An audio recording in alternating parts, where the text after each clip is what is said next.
The Babri Masjid demolition, a pivotal moment in Indian history and its enduring consequences. जब तक दुनिया रहेगी सुनो संघ परिवार, हम हिंदुस्तान में बाबरी मस्जिद की शहादत का जिक्र करते रहेंगे। दुनिया को बताएंगे कि तुमने जाकर सुप्रीम कोर्ट से वादा किया था कि मस्जिद के ईंट को हाथ नहीं लगाया जाएगा। तुम्हारे लोगों ने मस्जिद को शहीद किया और हमारी मस्जिद जो 550 साल से वहां पर थी, जहां पर हमने हैया अल सलाह और हैया अल फलाह की सदाएं दी, तुमने मस्जिद को शहीद किया और मोमेंटो के तौर पर तुमने ईंट को उठाकर लेकर गए। I describe that as the saddest day of my life. Whether it was a mob fury, a mob going out of control, or a small determined group which did not agree with the leadership.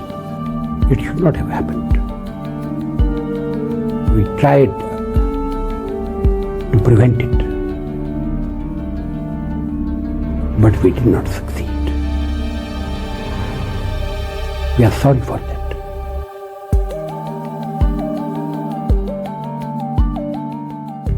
In 1528, Babur, the first Mughal emperor, orders the construction of a mosque in Ayodhya, Uttar Pradesh.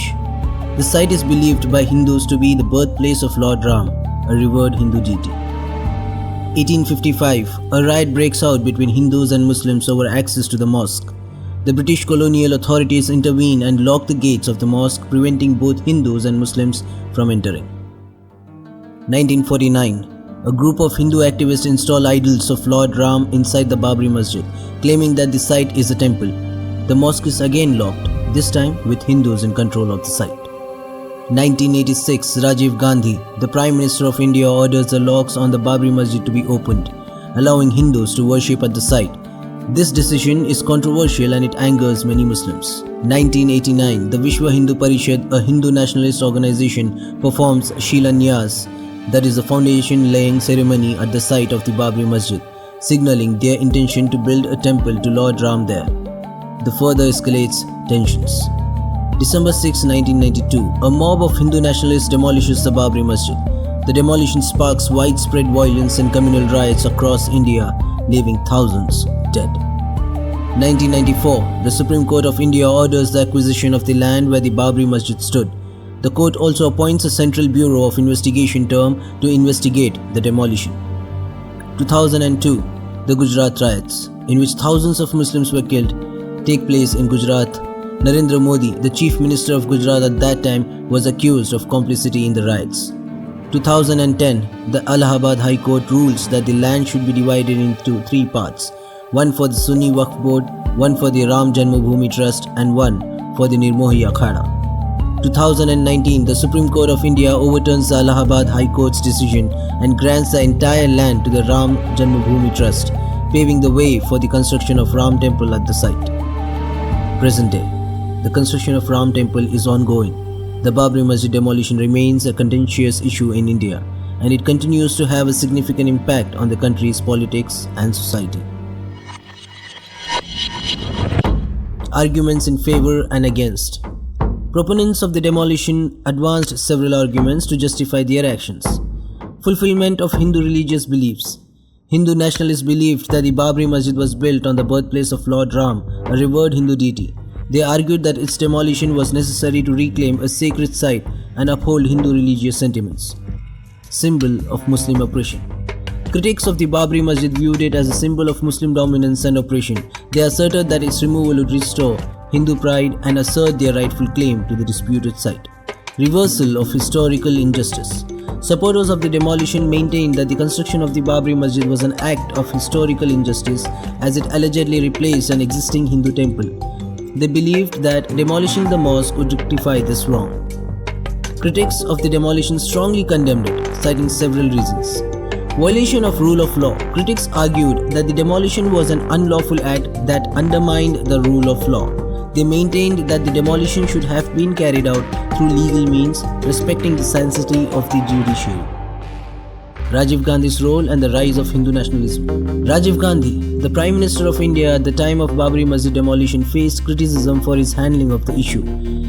His government's decision to unlock the mosque in 1986 and allow the Vishwa Hindu Parishad, a Hindu nationalist organization, to perform Shilanyas, that is, the foundation laying ceremony at the site in 1989, were seen as appeasement of Hindu sentiments. These actions emboldened Hindu groups and further strained relations with the Muslim community.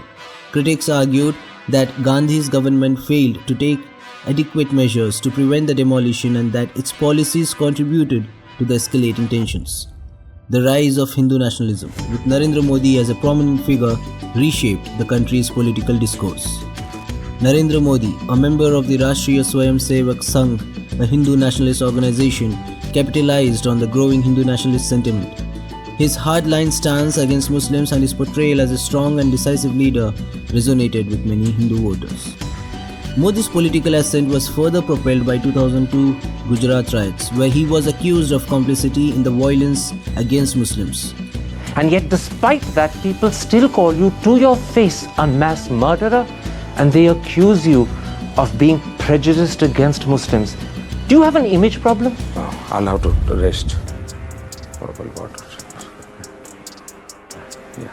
मैं नरेंद्र दामोदर दास मोदी ईश्वर की शपथ लेता हूं कि मैं विधि द्वारा स्थापित भारत के संविधान के प्रति सच्ची श्रद्धा और निष्ठा रखूंगा.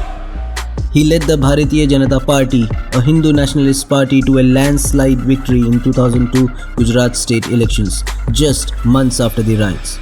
His popularity continued to grow, and in 2014, he became Prime Minister of India. The Babri Masjid demolition remains a contentious issue in India, a constant reminder of the deep-seated religious divisions that have plagued the country. While the construction of a Ram temple at the site has fulfilled the aspirations of some Hindu groups, the demolition serves as a stark reminder of the fragility of unity and the importance of safeguarding India's secular democracy.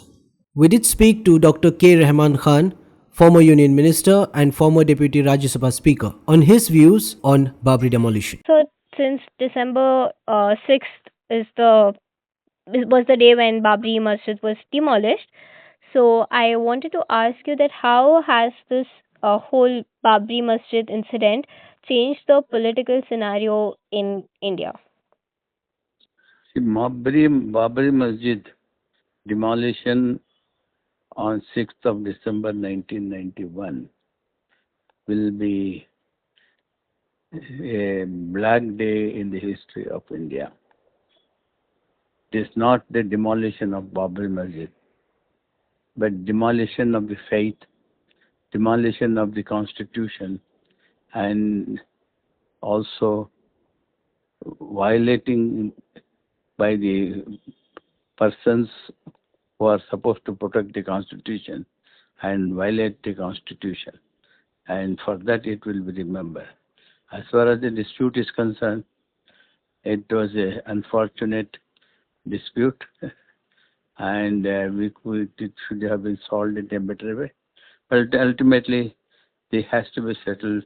We all agree, the parties all agreed to whatever verdict the court gives will be acceptable to all. And that is how this Babri Masjid issue is now old. But the remembrance of 6th of December always speaks of the failure of law and order and how majoritarian power can be misused and to threaten and to create hatred among people. So that was done, and that will be this day will be remembered. But we should forget everything. We should go ahead. India is a great country. We have to. Such incidents are only is in history. Will be only to do good in the future, not to commit the same mistake.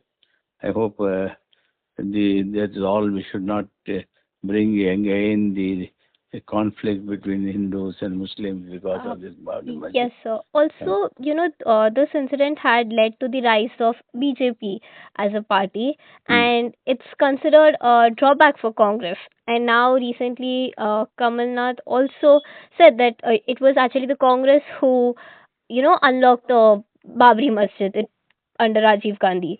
So, what do you have to say about No, this? that is all. See, this Babri Masjid episode has lot of misgivings, saying that Rajiv Gandhi opened the lock of the Babri Masjid, and he is responsible. All this is again twisting the history. Rajiv Gandhi did not. There was a court decision to open the door, and the UP administration opened it. There's nothing to say, because people have built stories on this, and we are blaming Rajiv Gandhi, but actually the session court the UP government only implemented the orders of the court. Of course, they could have waited till the appeal period is over, but the then government, UP government, demolished immediately when they got the order. Okay. Okay. Thank you, sir. Thank you.